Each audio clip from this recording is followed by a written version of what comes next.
Olá pessoal, estou aqui com o Orlando Sá, em Essen-Spiel, a maior feira de jogos de tabuleiro do mundo. Eh, Orlando, para quem não te conhece, quem é que é o Orlando e o que é que te inspirou a criar jogos de tabuleiro? Ora bem, o trabalho que me paga as contas, sou arquiteto, e nos tempos livres faço jogos. Já edito jogos desde 2019, Porto foi o meu primeiro jogo. Nos meus primeiros jogos foram todos jogos familiares e progressivamente tenho vindo a fazer um pouco de tudo, familiares, mas também jogos mais complexos. Ok, já vou falar sobre isso. Ok. Essencialmente isso, um apaixonado por jogos que decidiu começar a fazer os seus próprios jogos. Como é que te sentes ao ver o teu trabalho ganhar vida em eventos como a feira dessa?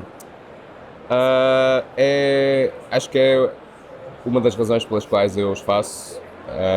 A primeira vez que vim a Essen foi em 2019 com o Porto e é uma experiência brutal quando tens o teu jogo a ser demonstrado aqui e lá está, qualquer criador quer ter o seu jogo aqui, portanto é quase como um sonho tornado realidade. Este ano trazes-nos o Kobe Express, editado pela Spiel Fable.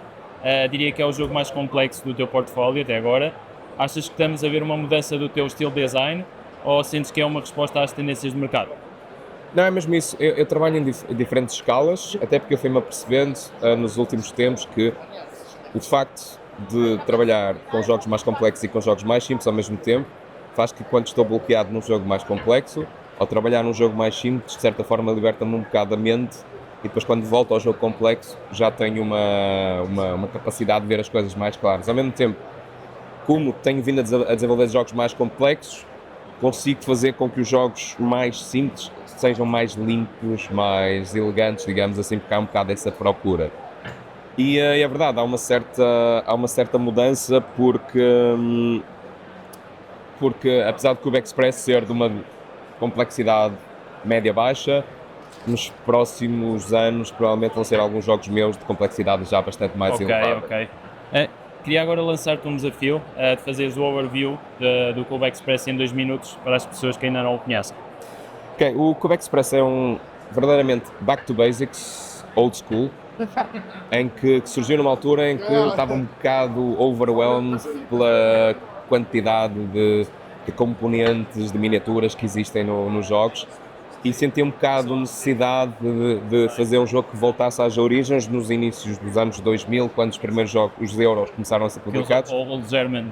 E então basicamente a ideia foi pegar num elemento clássico dos jogos dos euros, que é o cubo, e construir um jogo à volta do cubo, em que o cubo pudesse ser diferentes coisas baseado onde ele está no tabuleiro. Pode ser um passageiro, pode ser dinheiro, pode ser um recurso, pode ser um título de propriedade de uma determinada zona de produção, imensas coisas. Portanto, foi essa a ideia por trás do jogo. Ok.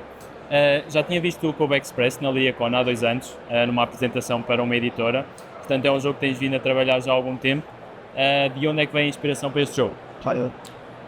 Eu adoro jogos de comboio.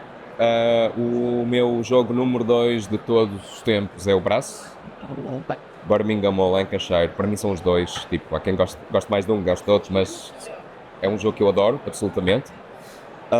E jogos com construção de linhas, por exemplo, como Railways of the World ou Age of Steam, são jogos que eu sempre adorei jogar.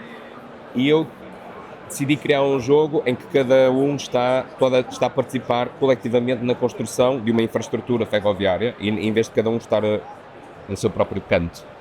Portanto, a inspiração foi isso, pegar nos elementos e depois introduzir alguns elementos que normalmente vês nos jogos, deste tipo de jogos, que é as shares, digamos assim, fazer contratos e transportar recursos, mas numa experiência super condensada e super curta, mas crunchy ao mesmo tempo.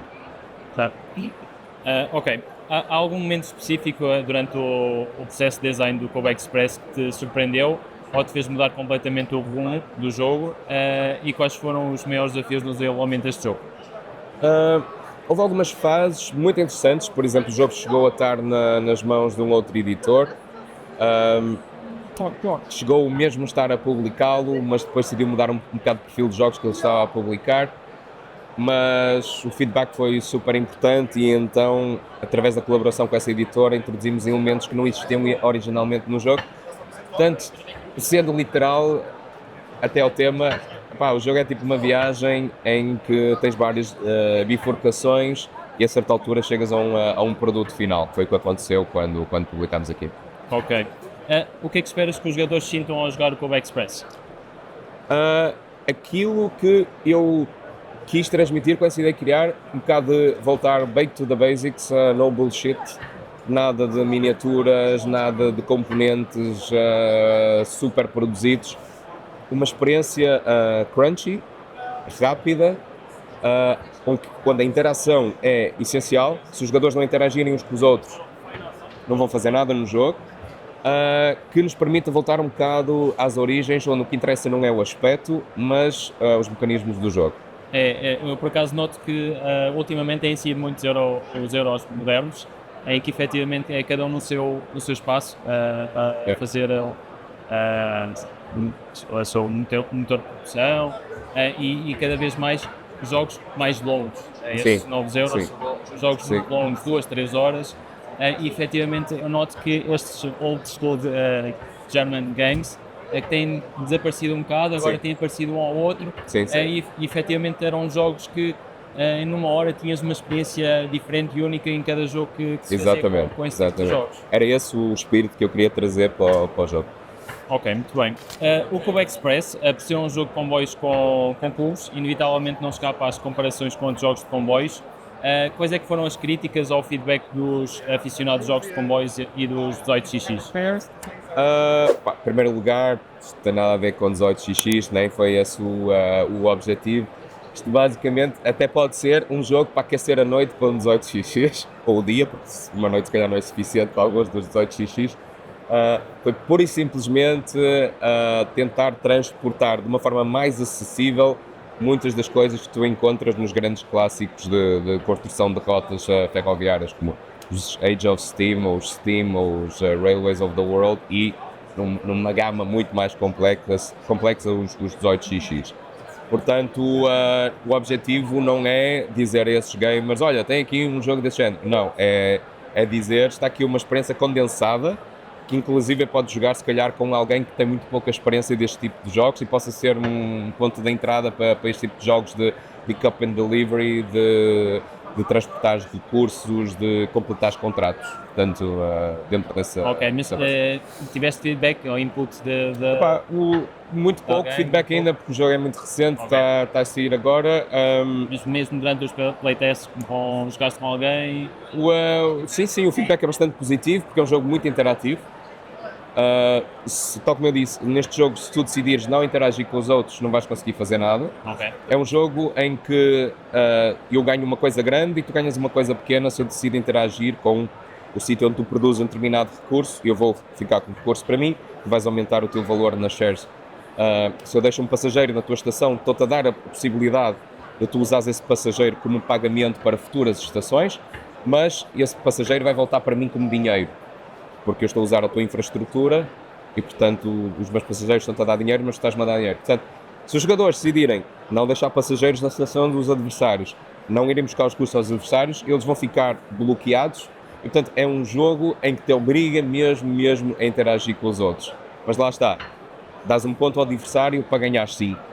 Óbvio que existem algumas pessoas que não querem dar pontos absolutamente a ninguém, mas essas pessoas não vão fazer nada no jogo. Portanto, é um jogo com interação muito positiva, digamos assim. Ok. Quais são os teus próximos projetos? Já temos outros jogos no horizonte? Portanto, assim, para o ano já está anunciado já está inclusive na Ludonova. Estou a apontar para ali porque é mais ou menos para ali, já está na Ludonova. No segundo, na primeira metade do ano vai sair o Adamastor. Ok, sim, eu já vi a capa. Que é uma versão revista, aumentada, do meu primeiro jogo de todos, que foi em Print and Play, que na altura tinha disponibilizado no BGG. Portanto, é um jogo bem especial para mim vê-lo agora numa nova versão em que introduzi muito mais tema. A versão anterior era muito mais mecânica, a parte mecânica continua lá, mas existe mais exploração às histórias que acontecem. Existe inclusive um pequeno livro de campanha com uma história que se ramifica. Portanto, é um jogo solo muito mais consistente do que aquele era. Eu também aprendi ao longo destes anos.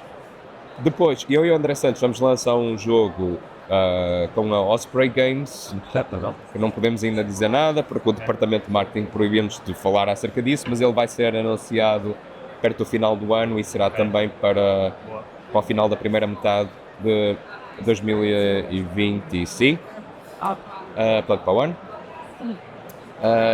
Existem dois jogos complexos que estou a trabalhar neste momento, o Civitas, que estou a fazer com a Pitágoras, que é uma espécie de seguimento do Celtai, mas mais complexo, com muito mais xixa, muito mais decisões. Eu também, já que falas no Celtic, eu notei que já havia ali uns traços daquela interação dos Euros antigos. Exato. É algo que eu aprecio e, portanto, que eu tento colocar nos meus jogos. Ok. Portanto, o Civitas é o segundo jogo nessa sequela. Ok. O Celtai foi o primeiro, mais simples. O Civitas é muito mais robusto em termos de jogo. Ok. E estou a fazer um jogo com a Geek Attitude Games, que já se chama o LP, agora chama-se a Rockstar, mas vamos ver o que é que se vai chamar. Esse é um euro complexo sobre gerir uma banda, mas essencialmente acerca de fazer músicas, não tanto acerca da futilidade à volta da criação de música, mas essencialmente do processo de criar música e conseguir lançar discos com qualidade musical e conseguir gerir um bocado a tua fama, mas mais focado no processo de criação de música do que propriamente no processo do